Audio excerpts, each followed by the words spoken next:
Good morning student. Today we are going to study about order of reaction. Okay. तो previous lecture में हमने order of reaction को थोड़ा सा जान लिया था, उसका इंट्रो हमने ले लिया था, लेकिन फिर भी इस बार हम एक बार वापस स्टार्ट करते हैं। तो हम सपोज करते हैं कि हमारे पास एक रिएक्शन है, हम कंसीडर कर रहे हैं A प्लस B और वो हमें क्या दे रही है, प्रोडक्ट दे रही है। ठीक है, तो आफ्टर एक्सपेरिमेंट ये सारा काम होगा। ऑर्डर ऑफ रिएक्शन हमें कैसे मिलता है, मैंने प्रीवियस लेक्चर में आपको बता दिया था कि ये आफ्टर एक्सपेरिमेंट हमें मिलता है। ठीक है, तो इस रिएक्शन को बैलेंस करने की जरूरत नहीं है। ठीक है, बैलेंस की यहाँ पर कोई नीड नहीं है। क्यों नीड नहीं है? क्योंकि हमारा ऑर्डर ऑफ रिएक्शन स्टोकियोमेट्रिक कोफिशिएंट पर डिपेंड नहीं करता है।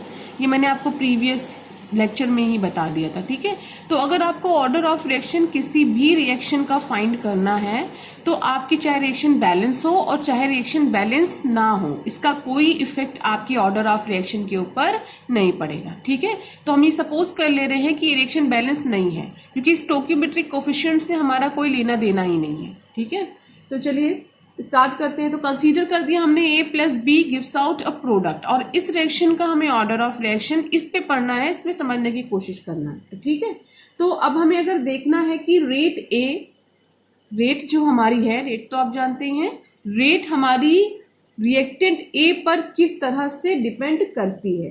अगर आपको ये पता करना है तो रिएक्टेंट B को आपको कांस्टेंट करना पड़ेगा। ओके, अगर आप जानना चाहते हो कि B किस तरह से रेट पर डिपेंड करता है या रेट किस तरह से B पर डिपेंड करती है तो आपको A को कांस्टेंट करना पड़ेगा।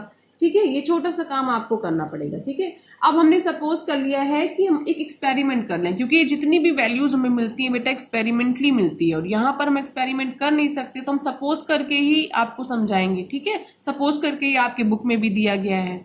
चलिए, तो अब हम एक एक्सपेरिमेंट सपोज करते हैं और उस एक्सपेरिमेंट में हम A का रेट पर इफेक्ट देखने जा रहे हैं। हम A का इफेक्ट रेट ऑफ रिएक्शन पर देखने जा रहे हैं। ठीक है, जब हम रेट पर A का इफेक्ट देखेंगे तो मैंने B को क्या कर दिया है, कांस्टेंट कर दिया है। अब आप समझ लीजिए, जो भी आपको एक्सपेरिमेंट के थ्रू रिजल्ट मिलने वाला है वो A के बेसिस पे मिलने वाला है।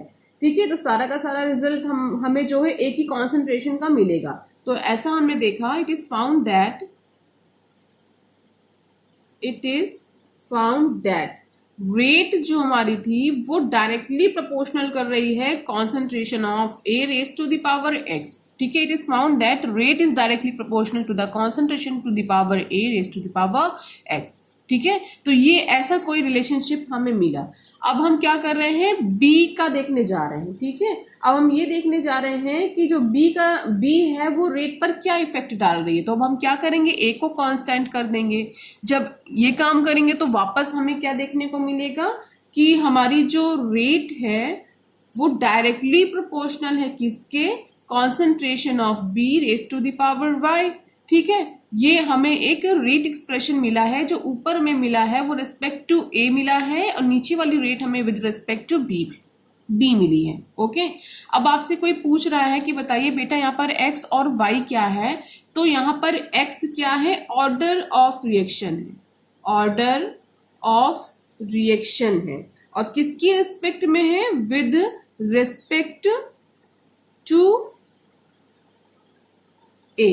Okay, with respect to A। और y क्या है, ये ऑर्डर ऑफ रिएक्शन है with respect to B।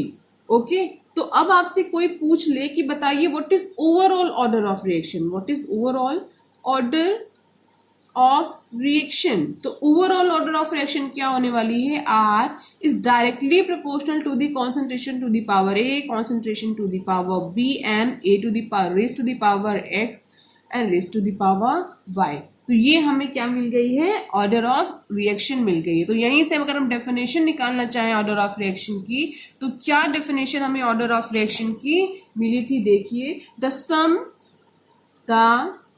Some of powers of the concentration of the reactants in the rate law expression is called order of that chemical reaction. ठीक है, देखिए the sum of power of the concentration, तो overall concentration देखिए power क्या है, y है और x है, तो किसका सम कर रहे हैं हम, पावर का सम कर रहे हैं। ठीक है, और किसकी पावर का सम कर रहे हैं, रिएक्टेंट की पावर का सम कर रहे हैं, ए और बी की पावर का सम कर रहे हैं in the rate law expression.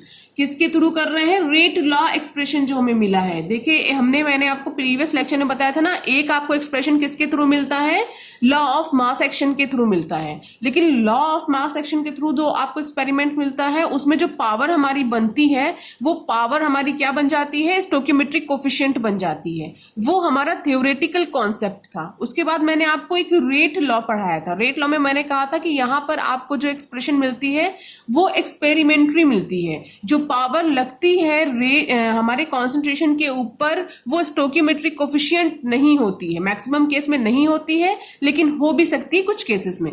Okay, तो ऐसा कोई कॉन्सेप्ट बताया था, तो यहां पर यही वो बोल रहे हैं कि रेट लॉ जो एक्सप्रेशन है हमारा, ये जो है इसकी पावर को अगर आप ऐड करो, यानी पावर हमारी क्या हो रही है, x प्लस वाई, तो ऑर्डर ऑफ रिएक्शन क्या होगी यहां पर हमारी, order of reaction is equal to x plus y. Okay, इतना क्लियर रखिए। और ऑर्डर ऑफ रिएक्शन को हम स्मॉल n से भी रिप्रेजेंट करते हैं। ओके, तो बेटा ऑर्डर ऑफ रिएक्शन स्टोकियोमेट्रिक कोफिशिएंट पर डिपेंड नहीं करती है, इसको मैं आपको एग्जाम्पल ही बता दे रही हूँ। ठीक है, एक एग्जाम्पल ले रही हूँ।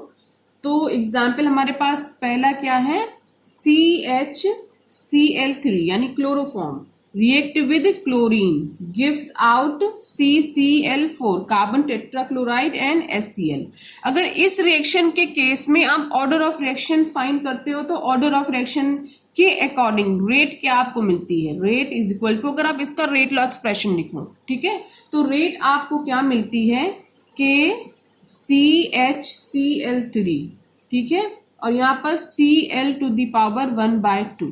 देखिए अगर आप यहाँ पर रेट एक्सप्रेशन लगाएं, अगर आपने यहाँ पे एक्सपेरिमेंटली देखा है, एक्सपेरिमेंट करने के बाद अगर आपने देखा है इस रिएक्शन की रेट, तो आपको यहाँ पर क्या मिलने वाला है, Cl⁻⁴।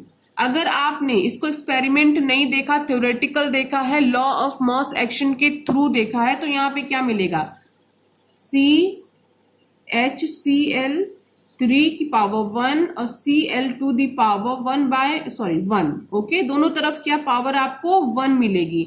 तो ये कैसा है, आपका एक थ्योरेटिकल वैल्यू है जो लॉ ऑफ मास एक्शन के थ्रू आता है। तो order of reaction law of mass action के थ्रू आप नहीं करते, याद रखिएगा, लॉ ऑफ मास एक्शन के थ्रू आप ऑर्डर फाइंड नहीं करते हैं, आप रेट लॉ लगाते हैं, यानी आप एक्सपेरिमेंट करते हैं, एक्सपेरिमेंट करने के बाद आप चेक करते हैं कि रेट CHCl3 पर कैसे डिपेंड कर रही है और रेट Cl2 पर कैसे डिपेंड कर रही है। ठीक है, आप इसको चेक करते हैं, उसके बाद आपको जो पावर मिलती है उन पावर को आप ऐड करते हैं तो आपको ऑर्डर ऑफ रिएक्शन मिलती है। ठीक है बच्चों, तो ये हमारा सीधा सा कॉन्सेप्ट है। और ऑर्डर ऑफ रिएक्शन कभी भी कोई भी आपसे पूछ ले कि ऑर्डर ऑफ रिएक्शन आप किस स्टेप पे फाइंड करते हैं, तो ऑर्डर ऑफ रिएक्शन बेटा आपको पता है, जब ये रिएक्शन मैं कंडक्ट कराऊंगी तो इसकी मैकेनिज्म कराऊंगी, तो मैकेनिज्म में 2 स्टेप आती हैं, एक फास्ट स्टेप आता है, एक स्लो स्टेप आता है। तो जो स्लो स्टेप होता है, ऑर्डर ऑफ रिएक्शन हम उसी स्टेप में फाइंड करते हैं जब सबसे स्लो स्टेप होता है। ठीक है, इसीलिए स्लो स्टेप को हम रेट डिटरमाइनिंग स्टेप भी बोलते हैं। ठीक है, रेट डिटरमाइनिंग स्टेप हम बोलते हैं सबसे स्लो स्टेप को। क्यों बोलते हैं, क्योंकि इसी स्टेप में हम ऑर्डर ऑफ रिएक्शन फाइंड करते हैं। भाई रेट इसी स्टेप में फाइंड करेंगे, जब रेट हमें मिल जाएगा तो हमें उनकी पावर मिल जाएगी, रेट लॉ हम लिख देंगे और उस रेट लॉ एक्सप्रेशन से, ठीक है, हम क्या फाइंड कर लेंगे, ऑर्डर ऑफ रिएक्शन। ठीक है, ऑर्डर ऑफ रिएक्शन, इसीलिए स्लो स्टेप को हम लोग रेट डिटरमाइनिंग स्टेप भी बोलते हैं, RDS, इन शॉर्ट हम इसे RDS भी बोलते हैं। ओके।